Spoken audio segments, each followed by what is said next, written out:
Hey everybody, we're back in week 15 here at the Victory Garden, and we're ready to start harvesting and talking about ways to cook some of our awesome produce. And just a note, this week is the first week in August, and the weather has completely flip-flopped on us, and we went from a hot, humid, rainy July, and now we're getting into the upper 40s at night, so it's much cooler. So that's just going to stimulate some different responses in the plants, and also is really weird weather to adjust to in just less than a week. So yeah, and no rain. We had no rain this week, so that's the first week in quite a while that we didn't have any rain. You know, I think earlier in the season we had mentioned that it's good for your plants to get an inch of rain a week, but we weren't worried about that this week because there's so much residual moisture in the soil that I think we're probably good for a couple of weeks now. But if we would get into a pattern now of not having rain, then at some point in a couple of weeks, we'd want to be paying attention to that again. So today we're going to focus a little bit on harvesting a few things that we can eat raw, and we're going to actually take them over to the bar area in the restaurant and make a few things with them. So we've got some cucumbers here. So we're going to pick some cucumbers,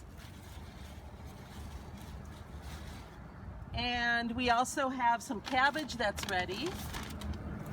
So the cabbage, as Sal has mentioned in the past, you know that your cabbage is ready when it's really hard and it doesn't give it all.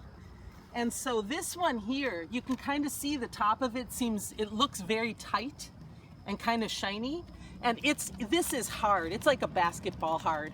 So we're gonna cut this cabbage because it's ready. And one other thing we're gonna grab right now for the dishes that we're gonna make is a little bit of parsley. We talked about it before, but parsley is a really nice addition to a lot of different things because it just adds a real freshness and zip to it. So we're gonna grab a few leaves of parsley. All right, we're gonna pull a few carrots too for our coleslaw and cucumber salads. So here we go.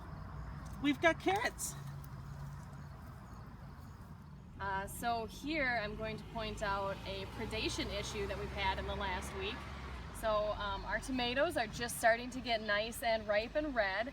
And as you can see, some of them that I haven't tied up yet are getting red right above ground level.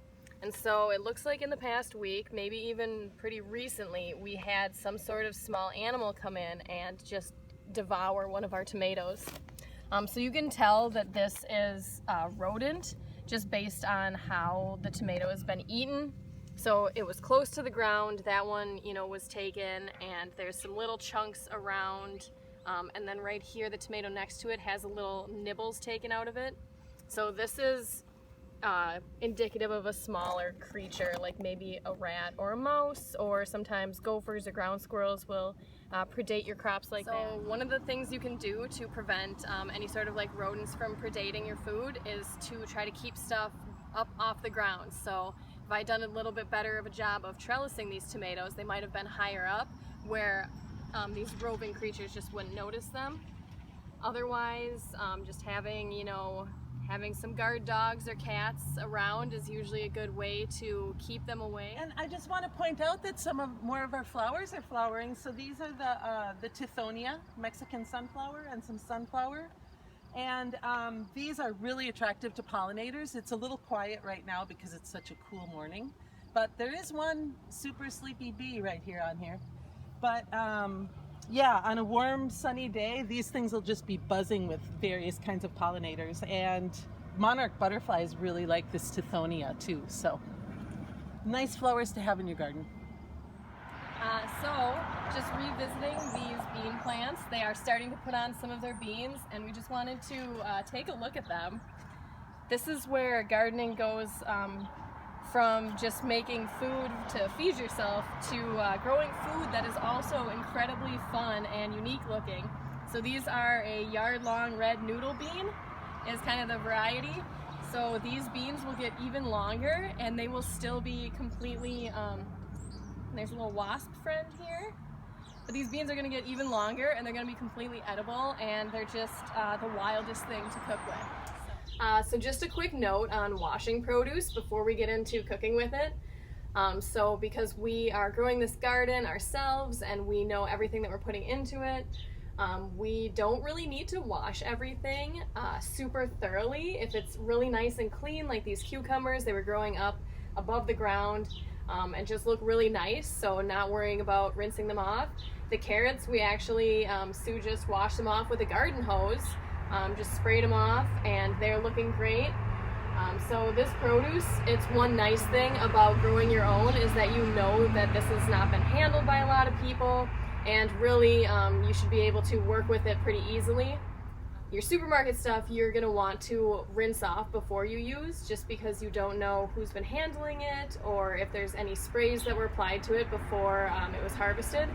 So definitely want to wash all of that stuff before you use it, but just one more benefit of the backyard garden is a lot of your crops are just ready to cook with. One of the things we want to emphasize is that eating raw vegetables is really good for you, and it's also, it can be really quick and easy. And there are things beyond just a salad that you might normally think of. I grabbed a cabbage because we're gonna make a little bit of coleslaw. I know a lot of people, when you think of coleslaw, you think of a creamy mayo based, which can be awesome, and I will post some resources for a homemade mayo based coleslaw.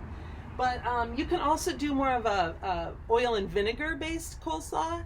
And in fact, I just grabbed some of the herby dressing from here at Farm Table, and we're just going to make a coleslaw using this this herby dressing. So cabbage is also an amazing storage crop. Just to add on, if you end up having all your cabbages ready at once, you can harvest them all, and especially if you wrap them in tin foil or wrap them in saran wrap and then put them in the crisper drawer in your fridge, they can last up to like 3 or 4 months without much loss in quality. So cabbage is a great storage crop. Yeah.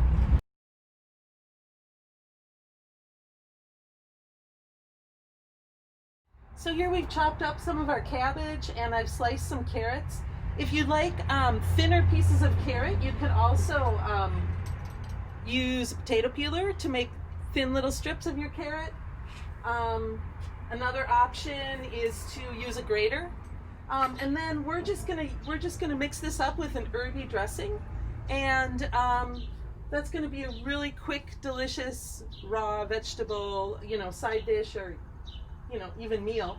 And we're gonna throw a little bit of parsley in there too. So I think if you just think about having some different kinds of dressing already in your refrigerator, a mayo-based one, and perhaps a oil and vinegar-based one like this one, and then you're really ready to just kind of whip up a really tasty, fresh salad. This is ready in 10 minutes from harvest time, so you can't get much more fresh or nutritious than that. So I'm about to cut up some cucumbers here, and then we're going to make a nice little quick sauce for those. But first I wanted to point out just the different parts of the plants that we're eating and how just interesting it is. So the cucumber is the fruit of the plant, and it comes after the flower. So the vine grows the flower is pollinated, and then it grows this fruit, and the fruit contains seeds which aren't mature when we take them at these nice sizes, but that is a really easy kind of first plant if you're going to do seed saving. Is plants that have fruits are oftentimes a lot easier to harvest the seeds from. Otherwise, we've got some leaves here. So the parsley, we're obviously eating the leaf of the plant.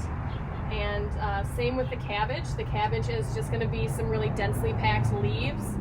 So those ones are a little bit trickier for seed saving. Over here we've got the carrot, which you may know is the root of the plant. So these are, our root crops are these plants that grow really thick roots instead of the smaller roots from some of these other plants. So the leafy parts in most, if not all, root vegetables are also edible. So carrots have kind of a intense maybe incensey flavor, but they do kind of taste like parsley. So you can definitely eat the entire carrot or beet or onion or what have you. I'm gonna get started cutting up some cucumbers, and Sue's gonna talk about the sauce that we've got for that. And what I've got here is more like it's a yogurt based, and it's more like a raita. And so this is basically yogurt, olive oil, salt and pepper. You can add other things to it as well, but it makes a really nice sauce for cucumbers, which is traditionally what's in raita. But you can also use it on any kind of vegetable. And again, if you have some sauces in your refrigerator, just waiting to go, then when you bring your fresh veggies in, you have a quick meal or side dish. And so we're just going to put a little raita sauce on here, and a little bit of parsley.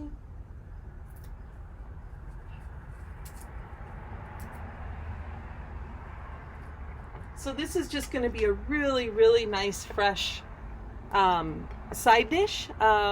Just cucumber, raita sauce, parsley, and you could put other veggies in there as well. Or use as a side dish for maybe a lamb would be appropriate, or some other sort of a meat. This would be a really nice, refreshing way to add some vegetables to it and to pair really well with a more heavy type food. Well, that's it for this week. I hope that you enjoyed our little segment here about some ways to use your fresh vegetables out of your garden. I was just saying to Sal, it was a good reminder to me as well. Sometimes I get in a rut, and it's a really good reminder that, oh yeah, with just a couple different sauces, like I can be eating a lot more fresh raw veggies, and you know, that's such a great thing for your health, and it's also part of the reward of growing your own garden, because your produce is so fresh. So I'd like to encourage everyone, if you either are looking for recipes for things that are growing in your garden, or if you have favorite recipes, don't forget to use the comment section below the video and the Facebook page. And I think if we could start engaging a little bit around how to use our vegetables, that would be really fun. And now that our gardens are coming in, you know, in such abundance, I think that we are going to try to keep bringing you some recipes and or ideas about how to use the vegetables that are coming in from your gardens. So that'll be kind of a regular part of our segments for the next couple weeks anyway. And I guess that's it for this week. So thanks for joining us, and we'll see you next week. Bye.